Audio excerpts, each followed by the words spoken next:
আসসালামু আলাইকুম প্রিয় দেশবাসী। ছোট্ট একটা জিনিস নিয়ে আসলাম, দেখেন। আমাদের বাংলাদেশের একটা সিম কোম্পানি রবি অবস্থা দেখেন।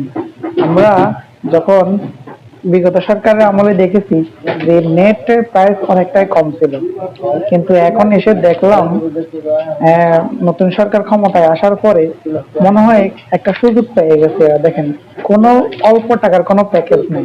3 দিন, 2 দিন, 7 দিন, 5 দিন, এত পরিমাণে তাদের এমবির জন্য টাকা দিতে হয়।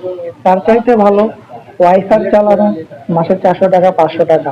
আর এটার জন্য 3 দিনের এমবির জন্য নিতে হলে এত টাকা দিতে হয়। আপনারা এই দেখেন, লক্ষ্য করেন।